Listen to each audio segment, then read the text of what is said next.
नमस्ते बच्चों, आप सभी का एक बार फिर से इस वीडियो में स्वागत करती हूँ।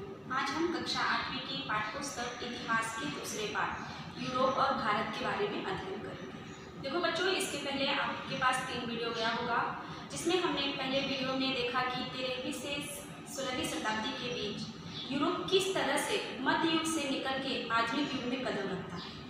यूरोप में कौन कौन से परिवर्तन हुए, जैसे पुनर्जागरण युग, धार्मिक सुधार आंदोलन और भौगोलिक खोज हुए थे।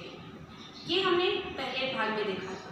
दूसरे में हमने देखा कि यूरोप में किस तरह से वैचारिक परिवर्तन हुए, उनके विचारों में किस तरह से परिवर्तन हुआ, वह अज्ञानता की से किस तरह से निकल कर आगे बढ़े, किस तरह से यूरोप में आधुनिक युग का आरंभ हुआ है, वहाँ पे वैज्ञानिक खोज और अनुसंधान हुए हैं, और वहाँ पे राजनीतिक परिवर्तन किस तरह से हुआ, और अमेरिका की स्वतंत्रता युद्ध कैसे हुई, जिसके बारे में हमने पिछले वीडियो में अध्ययन किया। इसी के साथ साथ हमने देखा पूंजीवाद क्या है, औद्योगिक क्रांति क्या है, कि हर क्षेत्र में मशीन का प्रयोग होने लगा। औद्योगिक क्रांति में हमने देखा था। फिर उसके बाद हमने देखा कि उपनिवेशवाद क्या है, लोग कैसे अपने उपनिवेश दूसरे के भूप्रदेश में जाके स्थापित करते थे। और साम्राज्यवाद क्या था, जब एक राष्ट्र अविकसित राज्य जब दूसरे विकसित राष्ट्र पर अपने अधिकार करता है तो उसे हम साम्राज्यवाद कहते हैं। तो ठीक इसी तरह से हमने आगे देखा कि भारत में किस तरह से ब्रिटिश ईस्ट इंडिया कंपनी की साम्राज्यवाद का उदय हुआ। अंग्रेज जो ब्रिटिश थे बच्चों, वो भारत में 1600 ईस्वी में ईस्ट इंडिया कंपनी की स्थापना की।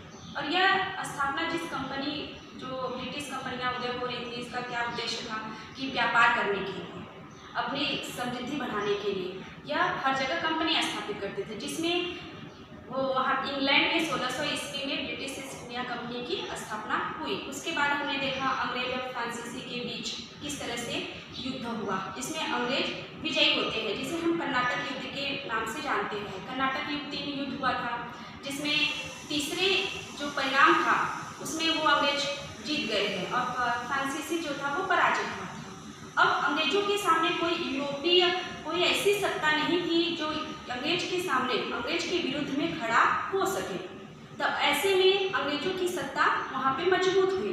अब अंग्रेज किस तरह से भारत आए, हम लोग ने देखा कि जब ऑटोमन तुर्की ने सन 1453 ईस्वी में पंजाब की जो साम्राज्य की राजधानी से उसको जीत लिया था, तो जिसकी वजह से यूरोप का देशों के साथ व्यापारिक संबंध नहीं हो सकता था। इसलिए यूरोप के लोगों ने भारत आने के लिए समुद्री मार्गों की खोज की। तो वहाँ के जो वास्को द गामा थे, वह भारत के पश्चिमी तट के कालीकट बंदरगाह में आए थे। तो देखो बच्चों, अब यहाँ पर आके उन्होंने किस तरह से व्यापार किया, इसके बारे में हम इस वीडियो में अध्ययन करेंगे। तो देखो बच्चों, सबसे पहले अंग्रेजों का ध्यान हमारे बंगाल प्रांत पर पड़ा, भारत के बंगाल प्रांत पर। क्यों पड़ा? क्योंकि किसी भी युद्ध करने के पीछे जो पृष्ठभूमि होती है वह था कि वहाँ का जो बंगाल जो था, वहाँ की जो समृद्धि जो वहाँ का धन संपत्ति था वह अधिक था, और वहीं से ही अंग्रेजों को कच्चा माल प्राप्त होता था। इसलिए अंग्रेजों का ध्यान बंगाल की तरफ आकृष्ट हुआ। और वहाँ पे जो उस समय बंगाल के जो नवाब थे सिराजुद्दौला, वो उस समय वहाँ के नवाब पद पे थे, और अंग्रेज इन्हीं से अनुमति लेकर के, मतलब बंगाल के नवाब से अनुमति लेकर के वहाँ पे अपने व्यापारिक कंपनियां की स्थापना की। लेकिन शुरू में इन्होंने अनुमति लेकर बंगाल प्रांत पर अपने अधिकार किया था, लेकिन आगे चलकर धीरे धीरे ये बिना अनुमति के भी अपने कंपनियां वहाँ पे अपने स्थापित कर देते थे, बिना राजा से पूछे, सिराजुद्दौला से पूछे। तो बिना इनसे पूछने के न कारण से तो ये जो सिराजुद्दौला थे बच्चों, उनके अंदर आक्रोश हुआ, उनको गुस्सा आया कि ऐसा कैसे हो सकता है, इनको तो मैंने अनुमति दिया था कि बंगाल प्रांत पे अपने व्यापार कर सकते हो, लेकिन जो कर है, जो अंग्रेज थे उनको कर देते थे, उसके बदले में उनको पेमेंट देते थे, क्या अगर सरल शब्दों में कहा जाए तो उन्हें पैसा देते थे। लेकिन आगे चलकर ये वो अंग्रेज सोचते थे कि इस पर बस केवल मेरा एकाधिकार हो, कोई हस्तक्षेप ना करे। इसलिए वो चोरी इस व्यापार को बढ़ाने के लिए जगह जगह पे किले स्थापित करने लगे, कंपनियां स्थापित करने लगे बिना उनसे पूछे। और इसी तरह से कलकत्ता के जो गोदाम था उसके चारों तरफ अंग्रेजों ने बिना पूछे वो घेराबंदी कर दिया था, तार से जैसे कि घेरा बनाते हैं उस तरह से, क्योंकि ये अधिकार क्षेत्र उनके सिराजुद्दौला के में आता था।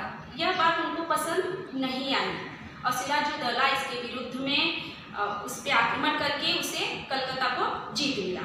जीतने के बाद जब अंग्रेजों को लगा कि सिराजुद्दौला तो मनमानी कर रहे हैं, ये ठीक नहीं कर रहे हैं, और इसलिए अंग्रेज के हेड रॉबर्ट क्लाइव आते हैं, जनरल गवर्नर है ब्रिटिश के, तो इनके नेतृत्व में ये बात करने आते हैं सिराजुद्दौला से कि ऐसा क्यों हो रहा है। बात करने की मध्यस्थता में जो सिराजुद्दौला के एक सेनापति थे मीर जाफर, जो एकदम मूर्ख थे, तो अंग्रेजों को समझ में आ गया था कि मैं युद्ध नहीं करूँगा, लेकिन कूटनीति का सहारा लेकर मैं इनको पराजित करूँगा।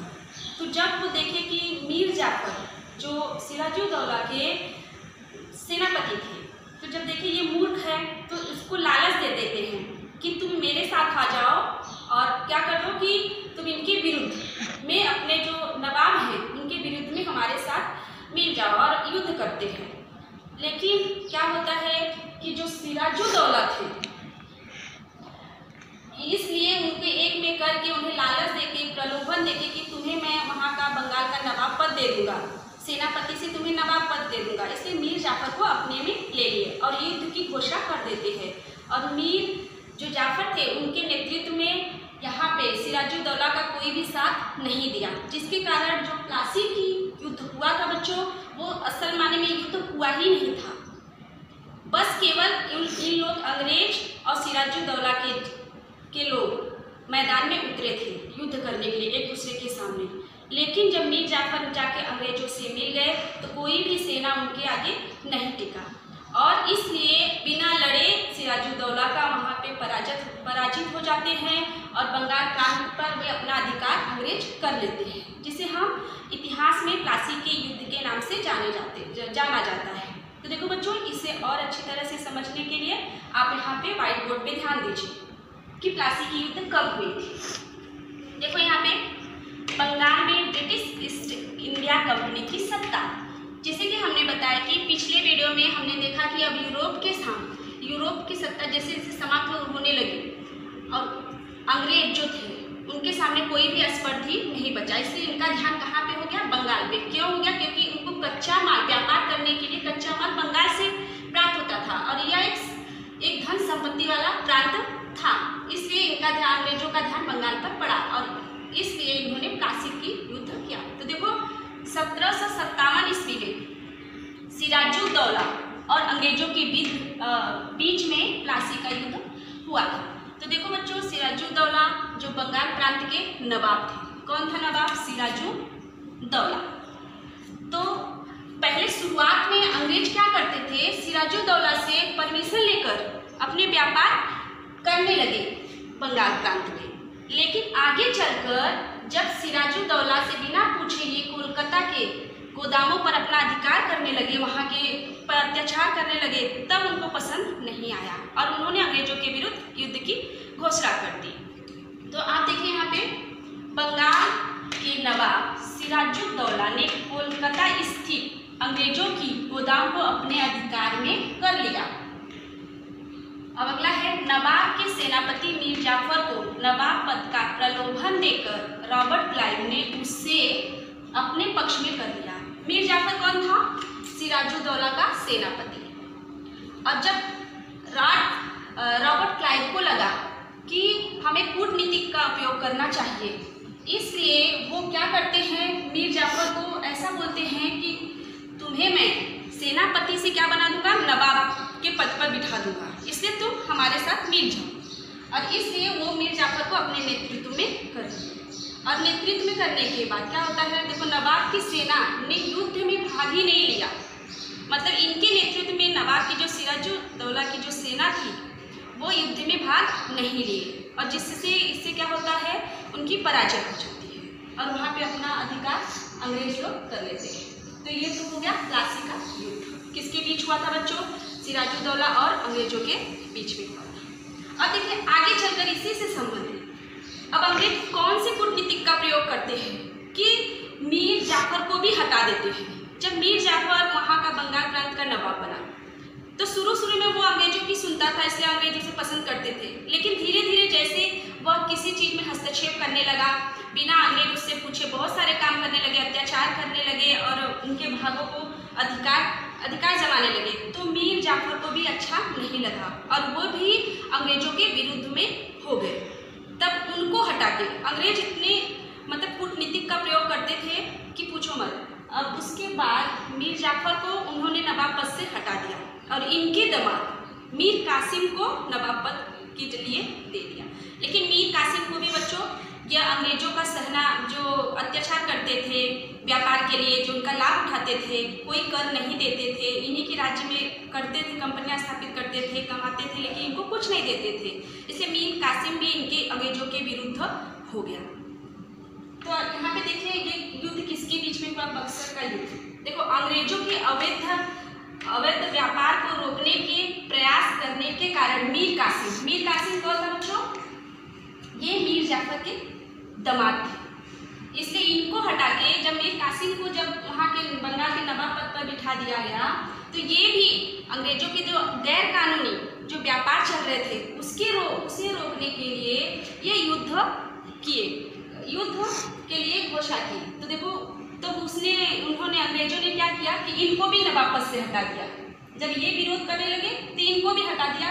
अब फिर किसको बिठा दिया राजगद्दी पे? मीर जाफर को, जो पहले हटा दिए थे। तो उसको क्योंकि वो मूर्ख था, उसे लालच दे दिए और इसलिए इसको हटा। जब इनको हटा दिए मीर कासिम को, तो ये अब किससे मिलता है? अयोध्या के नवाब से। देखो यहाँ पे मीर कासिम ने अयोध्या के नवाब शुजाउद्दौला और मुगल शासक आलम और शुजाउद्दौला ये से मिल करके अंग्रेजों के विरुद्ध सन 1764 ईस्वी में बिहार के बक्सर में युद्ध हुआ। अब देखो ये तीन जाके मीर कासिम इन लोगों की सहायता लिए, तीनों ने मिलकर, कौन? मीर कासिम और वहाँ के अयोध्या के नवाब शुजाउद्दौला और मुगल बादशाह आलम, ये तीनों ने मिलकर संयुक्त रूप से अंग्रेजों के विरुद्ध युद्ध किया। कहाँ किया था? बिहार के बक्सर स्थान पे। इसलिए युद्ध को हम क्या कहते हैं? बक्सर का युद्ध। कब हुआ था? 1764 ईस्वी में। लेकिन इस युद्ध में अंग्रेज विजयी होते हैं और ये जो मीर कासिम है वो पराजित होते हैं, जिसके कारण बंगाल प्रांत पर अब अधिकार किसका हो गया? अंग्रेजों का हो गया। तो देखो बच्चों इस तरह से अंग्रेज हमारे भारत के बंगाल प्रांत पर अपना सर्वोच्च अधिकार स्थापित किए। अब इसी के साथ हम अगला पॉइंट देखेंगे बच्चों है दूसरा पॉइंट था अंग्रेज मैसूर संघर्ष। जैसे कि आप जानते देखो यहाँ पे लिखा है हैदर अली। तो हैदर अली ने बच्चों विद्रोह करके मैसूर राज्य को अपने अधिकार में कर लिया। जब तक मैसूर राज्य पर हैदर अली का अधिकार था तब तक तो अंग्रेज कुछ नहीं कर पाए। लेकिन उनके मृत्यु के पश्चात जब उनका बेटा राजगद्दी पर बैठा मैसूर की सत्ता को संभालने के लिए, तब अंग्रेजों ने क्या किया कि युद्ध की घोषणा कर दी। उनको लगा कि अब तो यहाँ पे कोई प्रभावशाली कोई योद्धा बचा ही नहीं, कोई शक्तिशाली राजा रहा ही नहीं। इसलिए उनके बेटों के विरुद्ध में मैसूर संघर्ष का आरंभ हो गया। तो इसमें क्या होता है कि देखिए यहाँ पे सन 1799 ईस्वी में श्रीरंगपट्टम में हुए युद्ध में टीपू सुल्तान मारा गया। इस युद्ध में ये हैदर अली के जो बेटे थे टीपू सुल्तान की मृत्यु हो जाती है और अंग्रेज विजयी हो जाते हैं उनको पराजित करके टीपू सुल्तान को, और यहाँ पे मैसूर पर भी अंग्रेजों का अधिकार हो गया। इस तरह से अंग्रेज बंगाल पर, मैसूर पर अपने अधिकार जमा लिए। अब इसी तरह सिंध पर अंग्रेजों का अधिकार। देखो जिस तरह से अंग्रेज बंगाल में और यहाँ पे मैसूर में अपने अधिकार स्थापित किए थे, अब वो सिंध में किस तरह से अपने अधिकार को स्थापित करते हैं। तो देखो बच्चों अंग्रेज जो थे वे भारत में अपने व्यापार को सुरक्षित रखने की दृष्टि से वे भारत के पश्चिमोत्तर दिशा की ओर बढ़े। लेकिन उनको यह इस बात का डर था, इस बात का भय था कि कहीं जो रूस है वह अफगानिस्तान से भारत पर आक्रमण न कर दे। इस भय से उन्होंने सिंध पर आक्रमण करने का निश्चय किया। और जब ये सिंध तक जाने का जो मार्ग था वह अफगानिस्तान से होकर ही जाता था। इसलिए उनको अफगानिस्तान पर अपना प्रभाव स्थापित करना उन्हें ठीक लगा कि यहाँ पे हमारा प्रभाव होना चाहिए, क्योंकि जो सिंध की ओर जो मार्ग जा रहा है वो अफगानिस्तान से ही होकर जाता है। इसलिए उन्होंने निश्चय किया कि सिंध पर हमें आक्रमण करना है। तो देखो बच्चों, यहाँ पे अंग्रेजों को भय था कि रूस भारत पर अपनी सत्ता को सुरक्षित रखने के लिए अंग्रेजों ने क्या किया था कि भारत पर अफगानिस्तान से आक्रमण करेगा। कौन करेगा? रूस। इस डर से या इस भय के कारण अंग्रेज भारत के पश्चिमोत्तर सीमा की ओर बढ़े, मतलब उसकी ओर बढ़े। और ये क्या होता था कि अफगानिस्तान का जो मार्ग था वह सिंध से होकर जाता था। तो ये तो संभव, जब सिंध से होकर जाता था अफगानिस्तान में, तो सिंध को तो जीतना जरूरी हो गया। इसलिए अंग्रेजों ने सन 1843 ईस्वी में सिंध पर अपने अधिकार कर लिया, अपना अधिकार वहाँ पे जमा लिया, अपना वर्चस्व स्थापित कर लिया। इस तरह से अंग्रेज सिंध पर अपना अधिकार करते हैं। इसी तरह से अगला है कि बच्चों देखो बच्चों, 19वीं शताब्दी के प्रारंभ में पंजाब सत्ता पर रणजीत सिंह का अधिकार था। वहाँ के राजा हुए थे, वो एक कुशल राजा थे, लेकिन जब उनकी मृत्यु के पश्चात उनके बेटे दलीप सिंह को राजगद्दी पर बिठा दिया गया। लेकिन दलीप सिंह की आयु बहुत कम होने के कारण वे राज्य का प्रशासन नहीं चला सकते थे। इसलिए इनकी जगह पे राजगद्दी पे कौन था? दलीप सिंह। लेकिन इनका जो प्रशासन का कार्य था वह रानी जिंदल देखती थी, मतलब इनकी माँ देखती थी। लेकिन रानी जिंदल का अपने सेनापति पर कोई भी नियंत्रण नहीं था, जिसका लाभ अंग्रेजों ने उठाया कि यहाँ पे रानी का चल नहीं रहा है। इसकी वजह से अंग्रेजों ने इसका लाभ उठाकर वहाँ के लोगों को लालच देकर उनको अपने तरफ खींच लिया। और यह बातें वहाँ के लोगों को, पंजाब के लोगों को, कुछ जो स्वतंत्र प्रिय लोग थे उनको यह पसंद नहीं था। इसलिए इन्होंने अंग्रेजों के विरुद्ध युद्ध की घोषणा कर देते हैं, जिसमें क्या होता है, अंग्रेज जीत जाते हैं और जो पंजाब के जो सिख है, पंजाब के लोग वो हार जाते हैं और पंजाब पर अधिकार किसका हो जाता है? अंग्रेजों का हो जाता है। इसे और अच्छे से समझने के लिए आप यहाँ पे व्हाइट बोर्ड पे ध्यान दीजिए बच्चों। देखिए, 19वीं शताब्दी में रणजीत सिंह की मृत्यु के बाद, रणजीत सिंह कौन था? वह पंजाब की सत्ता के राजा थे और ये कुशल एक व्यक्ति थे। लेकिन जब इनकी मृत्यु के पश्चात उनका बेटा दलीप सिंह पंजाब की राज्य गद्दी पर बैठा। दलीप सिंह की आयु जो थी बहुत कम थी, इसलिए जो राज्य का जो कामकाज था, जो प्रशासन था, इनकी माँ, दलीप सिंह की माँ जिंदल रानी करती थी। लेकिन उनका सेनापति पर कोई नियंत्रण नहीं था, इसलिए इसका फायदा कौन उठाया? अंग्रेजों ने उठाया। तो देखो, दिलीप सिंह की ओर से उनकी माँ पंजाब की शासन चलाती थी, लेकिन इनका उस पर नियंत्रण नहीं था वहाँ के लोगों पर। इसलिए पंजाब में अंग्रेजों का जो बढ़ता प्रभाव था, अब पंजाब पर किसका प्रभाव बढ़ने लगा? अंग्रेजों का। और इस कारण से सिख सैनिक अंग्रेजों के विरुद्ध में मुल्तान के अधिकारी मूलराज के विद्रोह में, मतलब एक स्वतंत्र प्रिय व्यक्ति थे। कौन था? मूलराज वहाँ के अधिकारी थे। और इन्होंने सम्मिलित होकर सभी ने सन 1849 ईस्वी में सिखों ने किसके विरुद्ध में? अंग्रेजों के विरुद्ध में युद्ध की घोषणा की। और इसमें क्या होता है? 1849 ईस्वी में सिखों की पराजय हो जाती है और यहाँ पे अधिकार किसका हो जाता है? अंग्रेजों का। तो देखो बच्चों, किस तरह से अंग्रेज बंगाल के बाद यहाँ पे मैसूर में, और फिर उसके बाद सिंध में, फिर उसके बाद पंजाब में किस तरह से अपने अधिकार किए।